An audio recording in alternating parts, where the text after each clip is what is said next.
So guys, this is going to be part 2. So if you guys followed along from the first video, I appreciate you guys still following through. This is a couple days later, 4 days later. Pretty quick shipping straight from Metco. This is the Metco pin tool. Definitely a lot thicker, a lot longer. I don't know where the head of the other one went, but I'll show you the side-by-side comparison. So we have the full-on Metco right here. This is how it exactly came in a big box too. Not big box, but you know. It came with the bolt hardware. And then this is the tab machine. So you gotta think about it. This one was like half the size. Also side by side. Definitely a lot thicker. So hopefully using this when we install this on there, we don't have the issue of this thing snapping on me either. So pretty much I'm gonna install it. I'll show how it's installed and then get on wrenching it. So as you can see, simply slides over the pins, locks in on that upper part. I'm not 100% sure why they have this on here, the nut, because the other one didn't have access to get to the nut. So I'd have to look into that, but so the pins are locked in. Pretty much all it should be doing is cranking on this bolt. That hub should come off and then reinstall everything back together. So I'm gonna get this hub off and hopefully this doesn't break on me. I'm gonna try doing it by hand. If not, I'm gonna substitute the impact and then we'll get to it. So I learned something very important, that it is all about the tools that you use to get this kind of stuff off.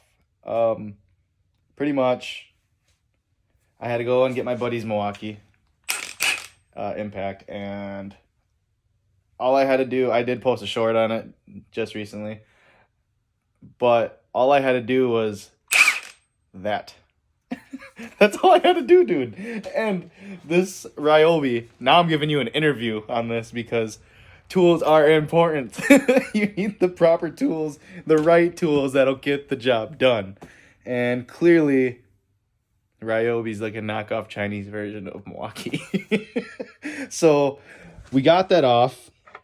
This is the Griptec hub. So gonna get that bad boy on there. Just slide it on.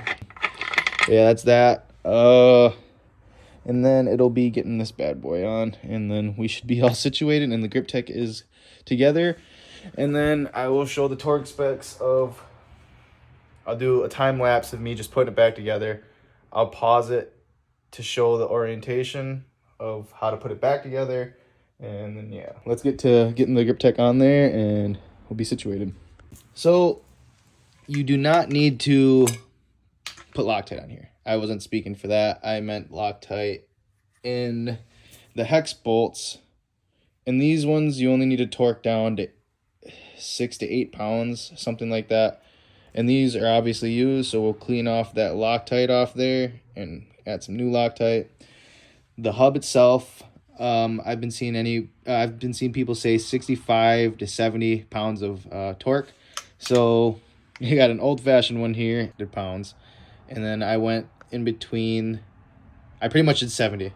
I did between the 60 and 80. So 70 pounds on this. So you don't need to go crazy tight, and then Loctite, and then boom.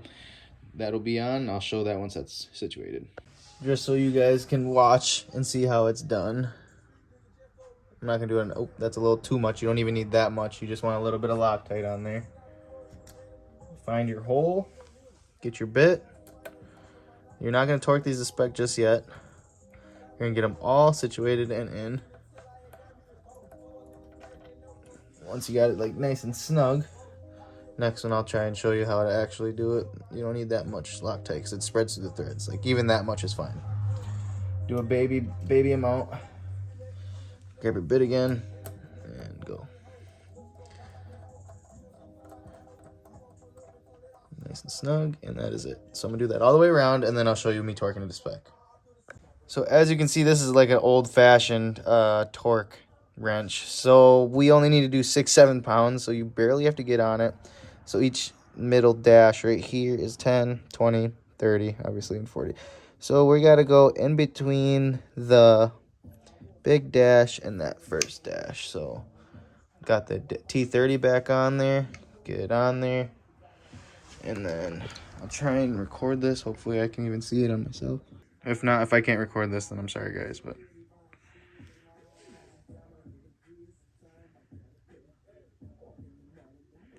as you can see, yeah, I can't do this with, I need someone to record it, so I cannot do that with two hands. But as you can see, 6 to 7 pounds on these little hex bolts, and that's it. So I already have it on. So those pins are supposed to inline with those holes, those black holes. So you pretty much want to eyeball this hole. I should have recorded. There's no way of me recording unless I had a second person. So you got to line the pins up with those holes, get them in there, and then start getting the 6 bolts. And those don't get torqued crazy tight. Those are going to get like 10 pounds.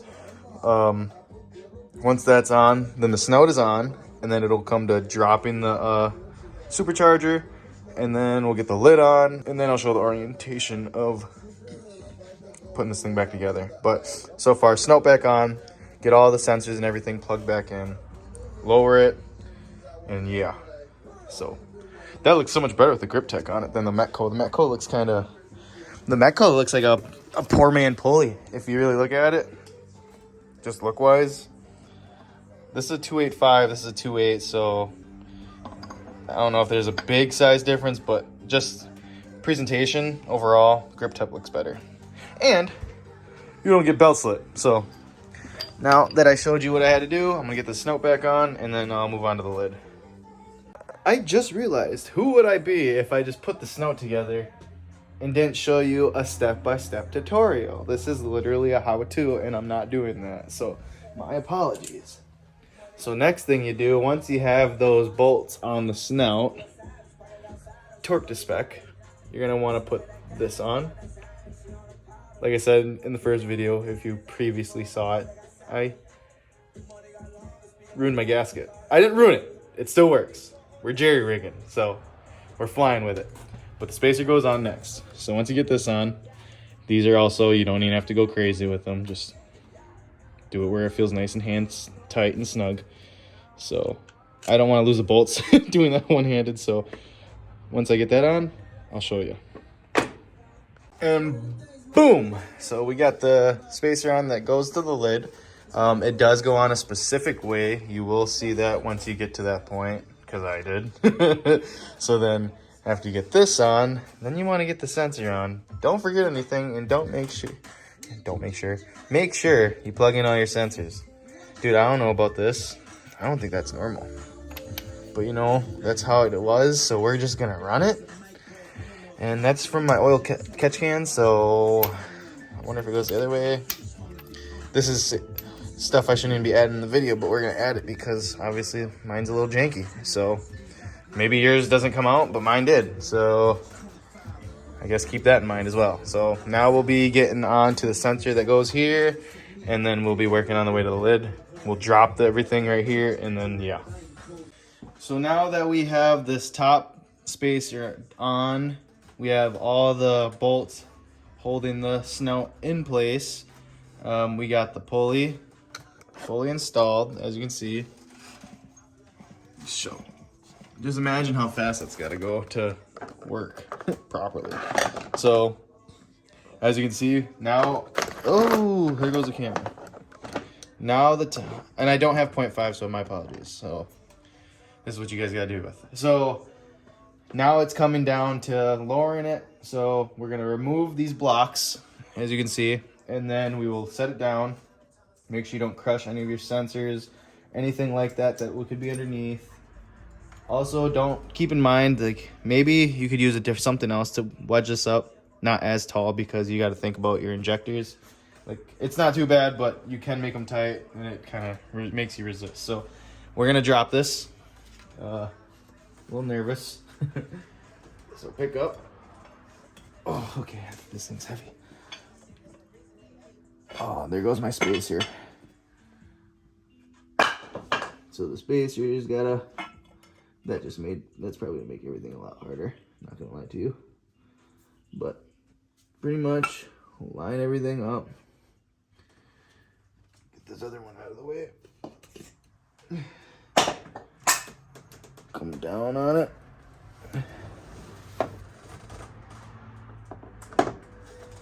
And it did not go as smooth as lining it up, but so now pretty much you guys won't have the issue if you don't have the 1-inch spacers, which I do, so I have to finagle that a little bit, and then that'll be on there, and then hopefully I had everything line up so I can get my long bolts in, and my other bolts these are the center 5 that go on the center. You got 10 of the long ones on the outside, and then I believe there's 20 something of the little ones. Rough count, but let me get this situated and lined up, and hopefully I have the spacers and everything lined up, which clearly I do not have them right now. Left side's good, right side's not, so I'll continue once I get that situated. So for my point of view of someone that has 1-inch spacers, because you have to line them up with the headers and everything and line up with your supercharger itself, so it doesn't hurt if you want to take the extra precaution to be safe and just test fit, make sure everything, you know, well, that one's not even screwed in, but you know what I'm saying? Like, you want to make sure everything lines up, so once you get the lid on, you can just bolt those all down, and then you'll be golden for the most part. And then it'll be just getting these all lined up. So pretty much golden after you get these ones lined up, I would assume. Let me not speak too ahead of the game right here, but from the most part, from my point of view, for someone that isn't a mechanic, and I'm obviously doing this by myself, that it is very possible that that would work, but we shall see. So now that we got everything test fitted, get the lid on, take all these back out, put the lid on, and then put them in, and then, yeah. So show that process once I get it there. But yeah, she is coming together, and I'm excited. This thing has been sitting for over a month, and I haven't started it because I haven't been driving it, and yeah, I don't want to let's not get off task here. Let's attack this and get this done. I actually almost forgot. So yep, so we got everything in place, so I keep everything loose, but as if you can do everything hand tight, that means everything's lined up, your gasket's not in the way, so you should have no issues. So starting it back off, I kind of already started it and I forgot to record it, just this top half, but I'll drop the imprint and then you can just pause, whatever, but it goes 1 in the middle, 2 on the far left, 3 on the far right, 4 on the front right, and then 5 on the far left. I've yet to torque it, but I added in the video. I think I did this one. Nope. And these you don't even gotta go crazy tight on. Once you feel like it's snug, you need a torque wrench. Just don't go retarded tight. So I'm not gonna record a time lapse for this because it's gonna take a little too long, and I'm running out of storage on my phone. You can pause it on that imprint that I show. It's numerical order of everything you have to do in order. So just do it like that and you should be golden. I'm gonna get the sensor back on the back there, get this on there, and then get the belt on. We're gonna get up ready for a startup. So I'm gonna have the wife get my reaction to make sure I did things properly and I'm not gonna blow anything up. But as you can see, everything's bolted down, everything's normal. The only thing I gotta get is the brace and the windshield wipers and whatever.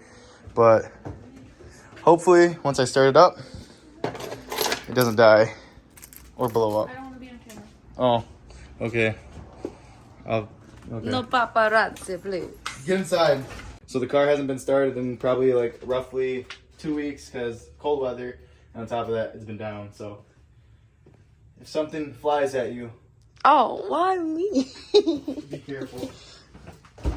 No. Ready? Fuck, I'm nervous.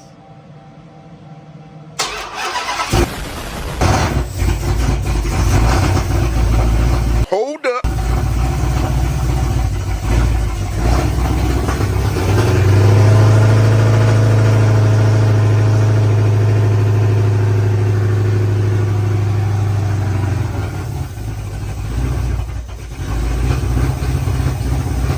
Wait a minute. So this is why you always make sure your things are plugged in correctly. I think I also have to do a throttle body realignment. What? I'm not 100% sure, but this was not plugged in. So I don't know if that's a big deal, but we're going to try starting it again. My neighbor's going to hate me because this is like my third startup. I may have to do a throttle body return, so it might sound like the same thing, but hopefully with that sensor being plugged in, that resolves it.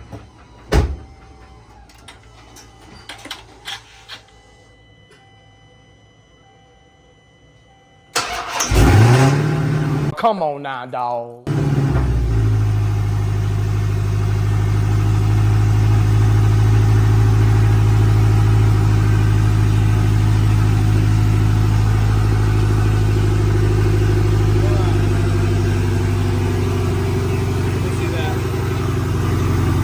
So it's running clearly, but I think I have to do a throttle body relearn.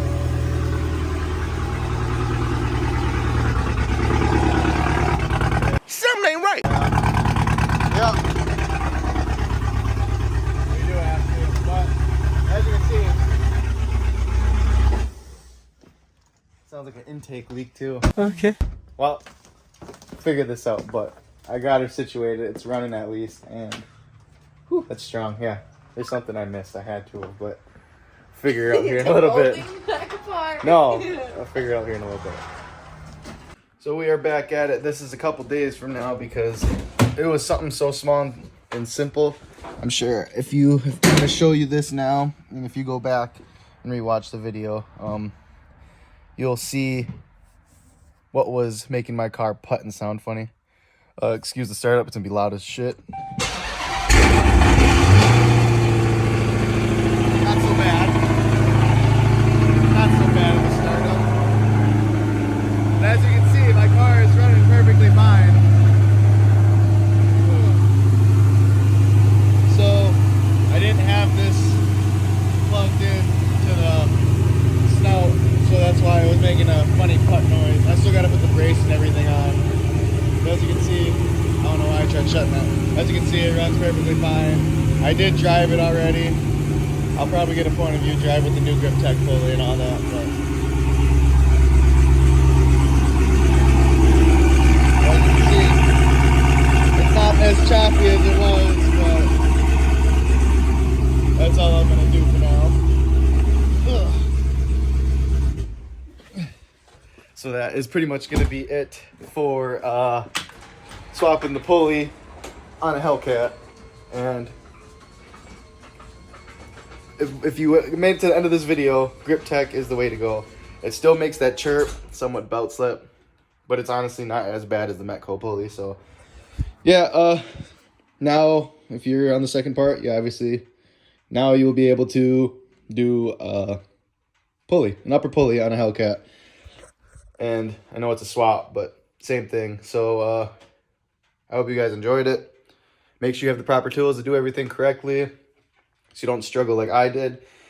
I got on hold because I didn't have the proper impact to get the pulley off, and on top of that, a Metco pin holder. So yeah, those are the only issues I had. Otherwise, I would have had this done the same day if I didn't have those two issues. So you learned from my mistakes. So I hope you guys enjoyed the video, and I guess I'll catch you in the next one.